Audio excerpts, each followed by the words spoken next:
नमस्कार, आप देख रहे हैं टोटल टीवी और मैं हूं आपके साथ सत्यम गौर। दिल्ली में आवारा कुत्तों पर दोबारा होगा विचार। बताते चले कि chief justice of India B R Gavai ने बुधवार को दिल्ली एनसीआर की सड़कों से आवारा कुत्तों पर लगे प्रतिबंध पर फिर से विचार करने के आश्वासन दिया है और सीजेआई ने conference for human rights India की याचिका पर सुनवाई करते हुए टिप्पणी की है। संगठन की सचिव ननिता शर्मा ने सुप्रीम कोर्ट में मामले में सुनवाई के लिए जल्द तारीख तय करने की मांग की थी और सीजेआई ने जब मामले की सुनवाई पहले होने की बात कही तो याचिकाकर्ता ने 2024 में जस्टिस जेके महेश्वरी की बेंच के आदेश का हवाला दिया, जिसमें कहा गया था कि कुत्तों की बेहिसाब हत्या नहीं हो सकती। ऐसे में क्या आवारा कुत्तों के लगे प्रतिबंध पर फिर से विचार करने से क्या कोई ठोस समाधान निकलेगा और जो सवाल उठ रहे हैं उस पर सुप्रीम कोर्ट का रुख क्या रहेगा, ये सवाल लगातार बना हुआ है।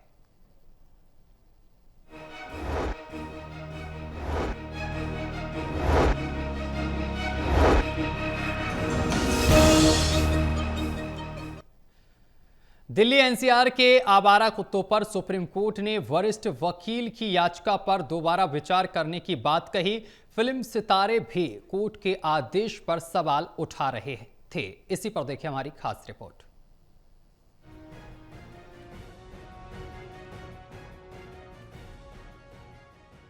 दिल्ली एनसीआर में आवारा कुत्तों को लेकर सुप्रीम कोर्ट के आदेश के पालन के लिए सरकारी विभाग और एजेंसियां कितनी तैयार हैं? दिल्ली एनसीआर में गुरुग्राम, गाजियाबाद, नोएडा जैसे शहरों में शेल्टर होम की क्या व्यवस्था है, इसे लेकर सवाल उठाना लाजमी है।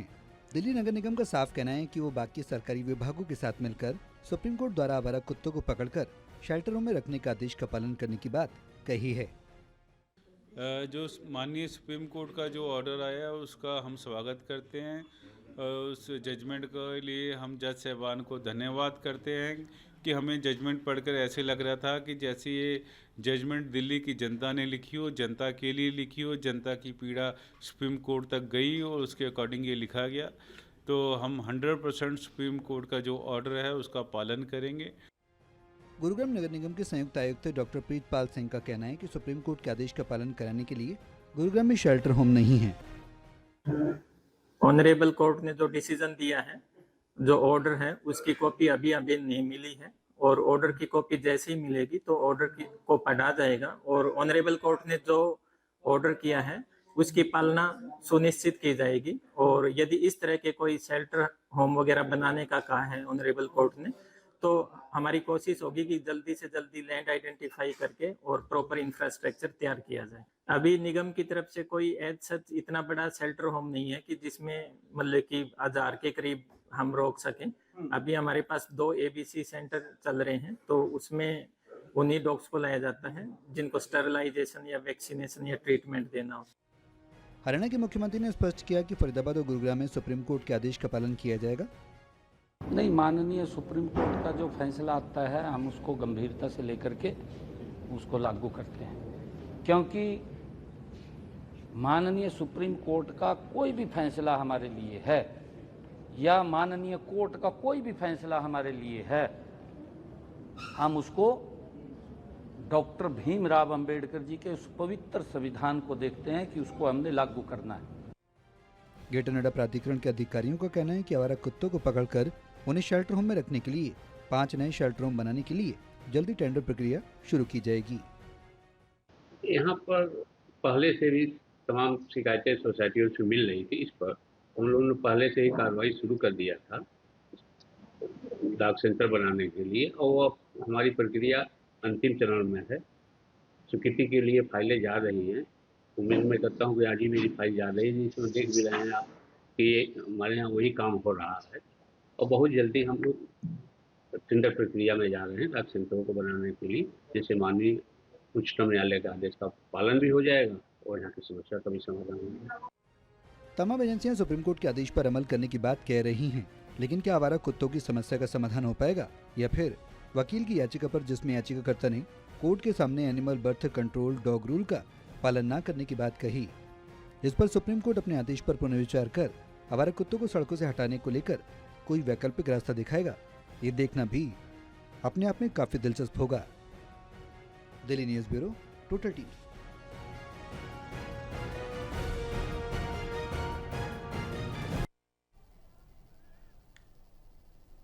तो आपको बताते चले कि सुप्रीम कोर्ट का जो आदेश सामने निकल कर आया, इसके बाद कई सवाल खड़े हो रहे हैं और लगातार एक तरफ डॉग्स लवर्स हैं, वो भी सवाल सुप्रीम कोर्ट के आदेश पर खड़े करते हुए नजर आ रहे हैं, तो दूसरी तरफ जो सेलिब्रिटी हैं वो भी अब लगातार सुप्रीम कोर्ट के इस आदेश पर सवाल खड़े कर रहे हैं।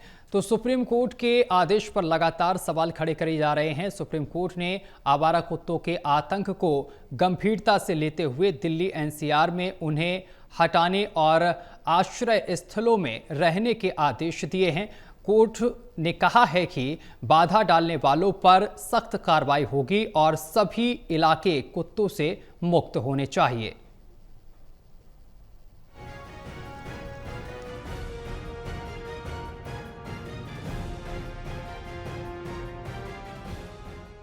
सुप्रीम कोर्ट ने दिल्ली एनसीआर के आवारा कुत्तों को लेकर एक बड़ा आदेश दिया है। सुप्रीम कोर्ट ने स्थानीय निकायों को सभी आवारा कुत्तों को सड़क से हटाने के काम पर लगा दिया है और इस आदेश के बाद सोशल मीडिया पर हमारे देश के लोग दो वर्गों में बंट गए हैं। डॉग्स लवर्स का कहना है कि यह फैसला आवारा कुत्तों के प्रति क्रूरता है, लेकिन आवारा कुत्तों का शिकार बने लोग इस फैसले का स्वागत कर रहे हैं।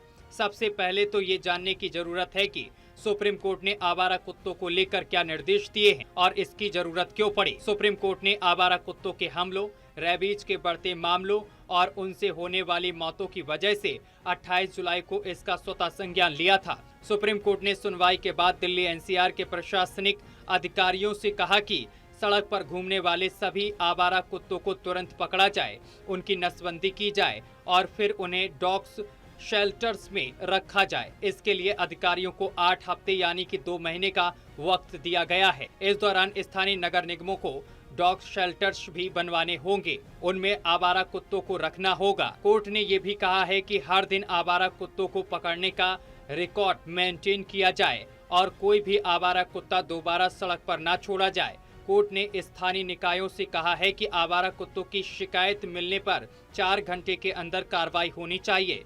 सुप्रीम कोर्ट के फैसले से डॉग्स लवर्स काफी परेशान हैं, क्योंकि कोर्ट ने आवारा कुत्तों के खिलाफ होने वाली इस कार्रवाई का विरोध करने वालों पर भी एक्शन लेने के निर्देश दिए हैं। कुत्तों के हमलों के डराने वाले आंकड़े। सुप्रीम कोर्ट ने एक तरफ से दिल्ली एनसीआर को आवारा कुत्तों से मुक्त बनाने का अभियान छेड़ने के लिए कहा है।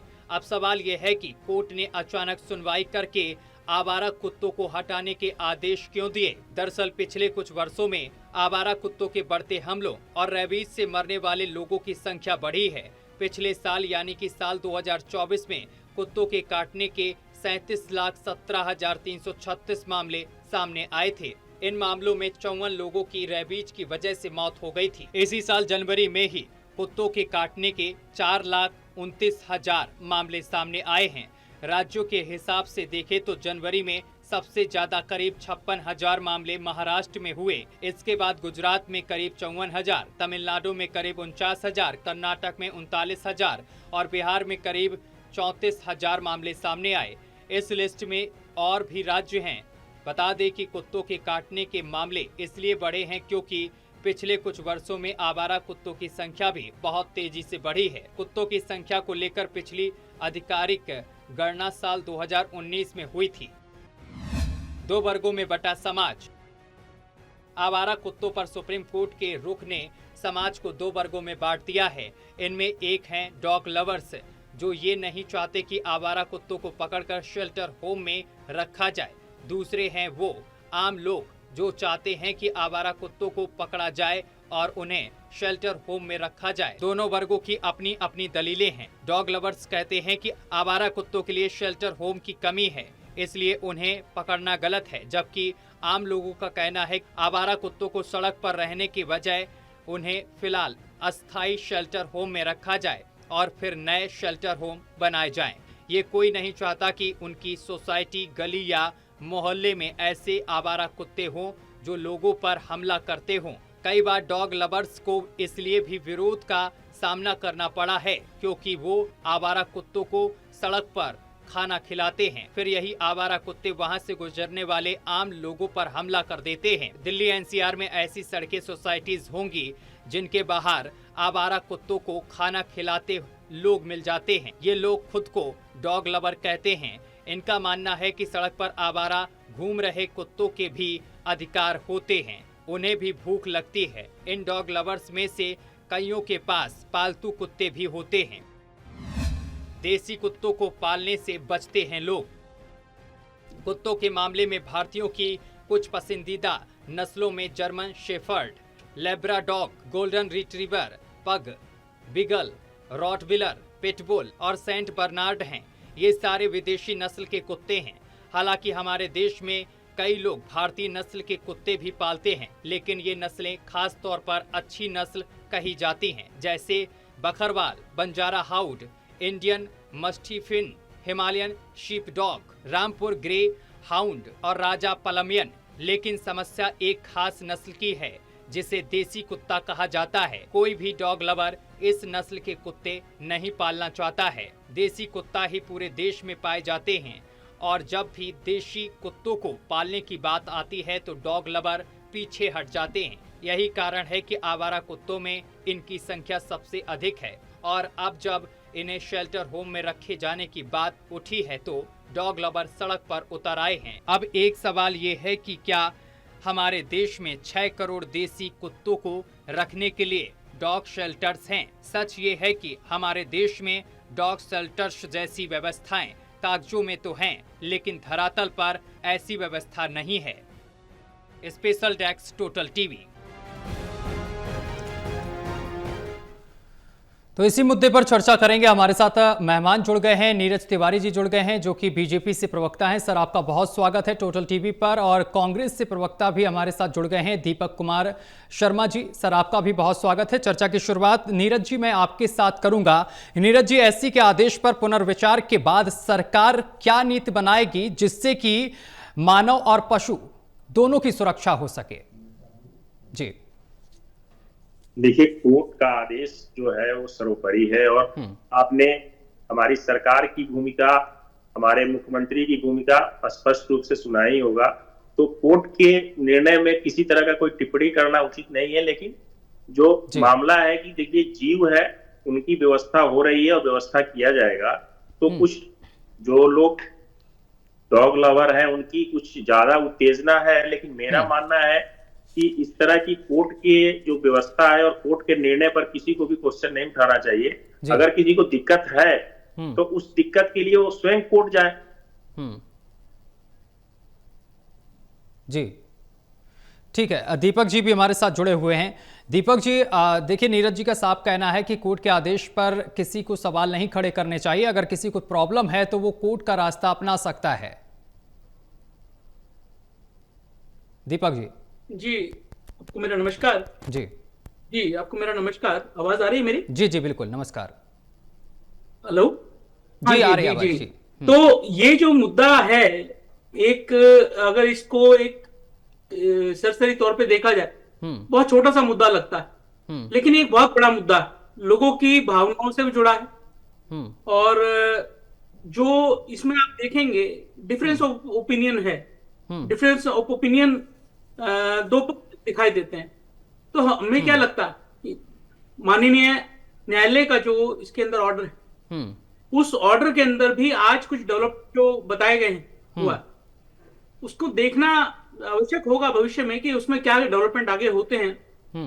और जहां तक एक प्रैक्टिकल अगर आप व्यू की बात करें, सरकार के स्तर पे अगर आप देखेंगे जी, तो अचानक से अगर मान लो कोई भी डायरेक्शन सरकार के लिए आता है कि जो डॉग्स हैं उनको शेल्टर होम प्रोवाइड किया जाए, पहली बात तो ये देखने की आवश्यकता है कि कितने उपलब्ध हैं इस समय, कितने उपलब्ध हैं, उनकी स्थिति क्या है, उनकी मॉनिटरिंग बहुत जरूरी है। और अभी तक अगर देखें हम तो ये मुद्दा कहीं सोसाइटी में था नहीं जी। माननीय न्यायालय ने संज्ञान लिया और उसके बाद में ये ऑर्डर आया और सरकार को निर्देश दिए गए जी। लेकिन एडमिनिस्ट्रेटिव लेवल के ऊपर इस तरह से इसका अनुपालना होगी और क्या क्या इसमें समस्याएं हैं, क्योंकि उपलब्धता बहुत आवश्यक इसमें पहलू है। अभी मैं रिपोर्ट भी सुन रहा था आपकी टोटल टीवी की कि कई जगह अभी बात चल रही है कि उपलब्ध कराए जाएंगे।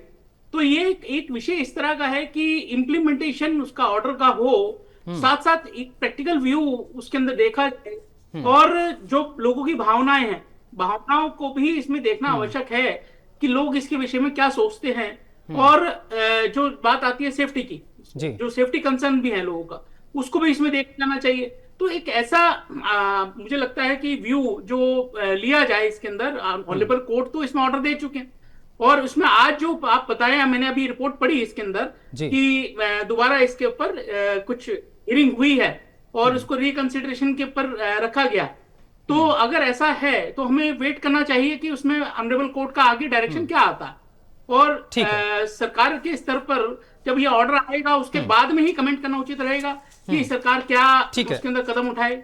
अभी आज की स्थिति में हम ये आज के ऑर्डर को देख सकते हैं इसमें। ठीक है, मनीष झा जी हमारे साथ जुड़ गए हैं, आम आदमी पार्टी से प्रवक्ता हैं। सर आपका बहुत स्वागत है टोटल टीवी पर। सर देखिए, सुप्रीम कोर्ट का जो आदेश आया, पुनर्विचार की बात हो रही है, लेकिन आप इस आदेश को किस तरीके से देखते हैं और जो आदेश दिया गया है इसको लेकर दिल्ली सरकार के पास क्या व्यवस्थाएं हैं?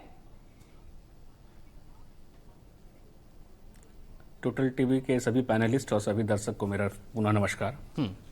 देखिए, मुझे लगता है कहीं न कहीं दिल्ली सरकार जो है और जो एजेंसियां हैं, जो कंसर्न एजेंसियां हैं, वो फेलियर साबित हुई है। वो फेलियर साबित हुई है तभी सुप्रीम कोर्ट को ये आदेश देना पड़ा, ये संज्ञान लेना पड़ा है। क्योंकि देखिए, जन सुरक्षा जो है सर्वोपरि है, नागरिकों की सुरक्षा बहुत ही सर्वोपरि है। उस पे आप मिनिमाइज नहीं कर सकते हैं, उसको आप कम नहीं आंक सकते हैं। जो जनता की सुरक्षा है, राहगीरों की, वो सर्वोपरि है। वर्तमान में जो दिल्ली सरकार के पास जो भी व्यवस्थाएं हैं, तो जो मुझे लगता है कि वो सिर्फ कागजी और लिखित फाइलों में चल रही है। अगर दिल्ली सरकार संवेदनशील होती तो डॉग बाइट्स का जो हम हर दूसरे दिन तीसरे दिन जो न्यूज़पेपर में मीडिया के माध्यम से आसपास के लोगों से ये सुनते आ रहे हैं कि जो दिल्ली के स्ट्रे डॉग्स हैं, आवारा कुत्ते हैं, वो राहगीरों को, बुजुर्गों को, बच्चों को, महिलाओं को गली में नुक्कड़ पर चलते हुए जो उनको डॉग बाइट्स का जो ये खतरा बढ़ रहा है, जो स्ट्रे डॉग्स का जो ये खतरा बढ़ रहा है, जो ये घटना घट रही है, ये ज्यादा सुनने को नहीं आता। दिल्ली सरकार ने अगर सही समय रहते कदम उठाया होता, अगर इसकी उन्हें थोड़ी भी ऐसी लगती कि जनता की सुरक्षा सर्वोपरि है और ये एक अहम मुद्दा है, अगर उन्होंने थोड़ा भी इसको सीरियसली लिया होता तो आज सुप्रीम कोर्ट को इंटरवेन नहीं करना पड़ता, ना ये मामला सुप्रीम कोर्ट में आता। मनीष जी, ये समस्या मुझे लगता है आज की समस्या तो नहीं, बहुत पुरानी समस्या है, आपको भी इस पर सोचना चाहिए था। मुझे लगता है दिल्ली सरकार पूरी तरह से तैयार नहीं है। दिल्ली सरकार को इसके लिए एक मॉडुलस ऑफ ऑपरेंडी बनाना होगा, एक सारी चीजें को व्यवस्थित करनी होगी ताकि इस ये जो समस्या है डॉग बाइट्स का और स्ट्रे डॉग्स की, उसको कैसे निजात पाया जाए, उसमें जो भी अहम चीज है उस पर दिल्ली सरकार को जल्द से जल्द कदम उठाना चाहिए ताकि राहगीर और दिल्ली के वासी अपने आप को सुरक्षित महसूस कर सकें। जिनके बच्चे मैदान में खेलते हैं, गलियों में घूमते हैं, वो अपने आप उनके वैसे माँ बाप अपने बच्चों को सुरक्षित पा सके, वैसे बुजुर्ग अपने आप को जो मॉर्निंग वॉक में निकलते हैं, इवनिंग में निकलते हैं, वो अपने आप को सुरक्षित महसूस कर सके। आवाज पहुंच रही है। मनीष जी, आप ये बताइए कि ये समस्या नई है या पुरानी है? मैं आऊंगा नीरज जी आपके पास। ये समस्या पहले से भी होती आई है, लेकिन अगर पहले से होती आई है, जो चीजें आज आप बोल रहे हैं वही चीजें आप भी तो लागू कर सकते थे। 5 महीने पहले तो आप बैठे थे दिल्ली में। जी, मैं बिल्कुल बोल रहा हूं। जब दिल्ली में हमारी सरकार थी तो एमसीडीज और एमसीडी में भी हम वहां पे थे, तो अमूमन कुछ कदम उठाए गए थे। जो डॉग्स के वैक्सीनेशन है, स्ट्रे डॉग्स का इनका जो टीकाकरण है, इस पे कुछ कदम उठाया गया था। लेकिन दिल्ली ऐसे जो बड़े क्षेत्र है जहां पे काफी डेंस पॉपुलेशन है और जो कुत्तों की संख्या जो वृद्धि हुई है, बीच में क्या हुआ पता नहीं, एमसीडी ने अपना पल्ला झाड़ दिया। जो एमसीडी मैं आपके पास आऊंगा, जो सिविक बॉडीज है, जो रिस्पॉन्सिबल है, और जो दिल्ली सरकार की जो एजेंसीज है, उन्होंने क्या किया नहीं किया, अपने पल्ला झाड़ लिया उन्होंने। इसलिए आप देख रहे हैं मनीष जी, वापस आऊंगा मैं आपके पास। नीरज जी, खतरा बड़ा है। पहले से खुद खतरा जो है दुगुना तिगुने रफ्तार में बढ़ा है, आप देख रहे हैं। आप सुन लीजिए, कितना हास्यास्पद बात है, आप समझिए। ये बोल रहे हैं कि सरकार इसमें फेलियर है। शायद इनको ये भी नहीं मालूम है कि ये जो निर्णय हुआ है, इस ऐसी याचिकाएं कितना दिन पहले, वर्षों पहले कोर्ट में आया था, और 5 महीना में सरकार कुत्तों को शेल्टर होम देने में फेलियर हो गई। 11 साल में ये सफल थे। ये कितने बच्चे वाली और हास्यास्पद बात है। ये दुर्भाग्यपूर्ण बात है कि आपने कुछ किया ही नहीं दिल्ली के लिए। ये सिर्फ 5 महीने और 6 महीने का ये रोना रोते रहे हैं। कल जब ये बारिश में जल जमाव होता है तो ये बोलते हैं सरकार को 6 महीना हुआ। जब कुत्ते डॉग बाइट्स की बारी आती थी बोलते हैं 6 महीने हुआ। इनके बस की बात नहीं है। ये सिर्फ अपनी जिम्मेदारियां, अपना दोषारोपण सुनिए, हम लोग आपके पास क्या रोड मैप है? दोषारोपण नहीं किया जाता है।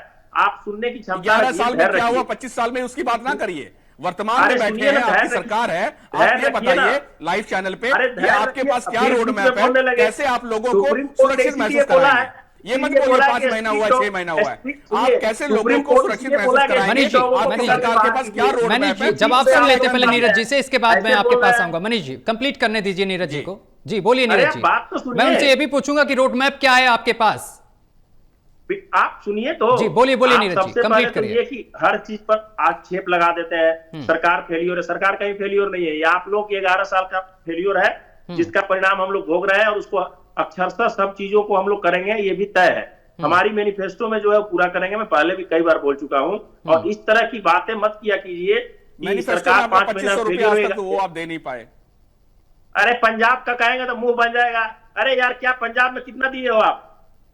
4 साल में आप नहीं दिए, 5 महीना में हमसे पूछते हैं। और जिसका बजट हमने रिलोकेट कर दिया है। आपने तो बजट भी रिलोकेट नहीं किया है पंजाब में। आपने तो बजट भी रिलोकेट नहीं किया है।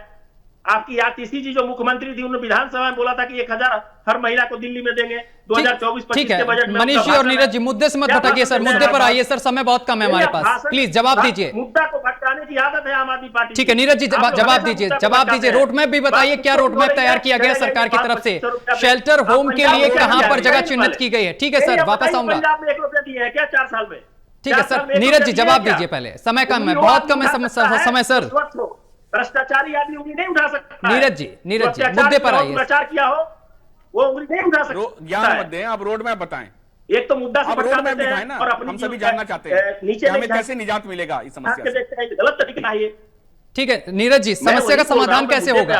आप देखिए, जो भी सुप्रीम कोर्ट का आदेश होगा उसका अक्षरशः पालन होगा। अगर शेल्टर होम की जरूरत पड़ेगी, दिल्ली सरकार और एमसीडी व्यवस्था करेगी। हम लोग कानून को मानने वाले लोग हैं और भारत के संविधान, भारत के कोर्ट और भारत की न्यायिक व्यवस्था में विश्वास करते हैं। और पार्टियों की तरह नहीं कि अगर भारत की न्यायिक व्यवस्था के तहत हम जेल जाते हैं फिर भी हम सरकार चलाते हैं। ऐसा भारतीय जनता पार्टी की संस्कृति और सभ्यता नहीं है। मैं स्पष्ट आपको कह देना चाहता हूं कि कोर्ट का जो निर्णय है, उस पर जो भी कोर्ट का निर्णय आएगा, उसको दिल्ली की सुरक्षा के लिए, दिल्ली की लोगों के सुरक्षा आवारा के लिए। कुत्तों को सर कहां रखा जाएगा? आवारा कुत्तों को कहां रखा जाएगा? टीकाकरण के लिए क्या कुछ व्यवस्थाएं हैं? पूरी उसकी मॉडल बन रही है। उनका टीकाकरण के लिए व्यवस्था हो रहा है, उनके शेल्टर होमों की व्यवस्था की जा रही है। और अगर उनको रखना होगा शेल्टर होम में, दिल्ली एनसीआर में कई शेल्टर होम बनाए जाएंगे जहां उनको ले जाके रखा ठीक है दीपक जी, और उनको इस तरह से वैक्सीनेशन किया जाएगा। ठीक है दीपक जी, मैं ठीक है सर, समय कम। दीपक जी मैं आपके पास आऊंगा। दीपक जी, क्या आप मानते हैं कि पिछली सरकारों ने इस समस्या पर ध्यान ही नहीं दिया, इसलिए आज ये हालात हैं? जी बिल्कुल बिल्कुल। आप ये कोई एक दिन की समस्या नहीं है। ये कोई एक दिन की समस्या नहीं है कि आज कल समस्या हुई थी और आज हम उसके बारे में बात कर रहे हैं। बिल्कुल, ये आप देखेंगे, ये विषय बहुत बड़ा है, छोटा विषय नहीं है। और ये एक लंबी चेन है। अगर आप देखेंगे, अगर इसके बारे में समय समय पर ध्यान दिया जाता, छोटे छोटे स्टेप्स लिए जाते, तो ये शायद लगता है इतनी बड़ी समस्या उठती नहीं और इस पर हम चर्चा भी ना कर रहे होते। जब ये समस्या को अनदेखा किया गया तब ये इतनी बड़ी समस्या बनी। आज अगर हम आम आदमी पार्टी इसको क्रिटिसाइज कर रही है तो उनको बताना चाहिए पिछले 10 साल के अंदर उन्होंने क्या स्टेप्स लिए थे इसके ऊपर। ठीक है, क्या स्टेप्स लिए थे उन्होंने। ठीक है मनीष जान, ठीक है मनीष जान, प्रॉब्लम में 15 से 20 सालों से आप बैठे हुए थे, आप बताएं ना कि एमसीडी सिविक बॉडीज ने क्या किया। आप जिम्मेदारी से भाग नहीं सकते हैं। ठीक है। एमसीडी जो सिविक बॉडी है वो जिम्मेदार है वैक्सीनेशन के लिए, तो वो बताएं कि उन्होंने क्या क्या कदम उठाया। जो 15-20 साल से आप एमसीडी में विराजमान थे पूरी दिल्ली में, आपने क्या क्या कदम उठाया? ठीक है नीरज जी, कितना सीरियसली आपने? ठीक है, जवाब ले लेता हूं। नीरज जी जवाब दीजिए। देखिए, एमसीडी ने क्या किया, कोर्ट का पहले निर्णय सुनिए। दिल्ली सरकार की जिम्मेवारी बनती है किसी की सुरक्षा का, किसी भी, चाहे व्यक्ति हो, संस्था हो या जीव हो। आप एमसीडी पर कहेंगे, जब हम बोलेंगे कि एमसीडी में भी आप आ गए थे, एमसीडी में आपने 2 साल क्या किया, तो ये तो क्वेश्चन का जवाब क्वेश्चन से नहीं होता है, सवाल का जवाब सवाल नहीं होता है, सवाल का जवाब उत्तर होता है। आप हमको ये बता दीजिए कि पिछले 11 सालों में आप सत्ता में रहे, आपके मैनिफेस्टो में कहीं भी आवारा कुत्तों का या आवारा जानवरों का या शेल्टर होमों का कोई जिक्र है तो हमें बताइए। आपका मैनिफेस्टो मेरे पास पड़ा हुआ है और आप अब हमसे सवाल कीजिएगा कि आप क्या कीजिएगा, जरूर आपका सवाल बनता है।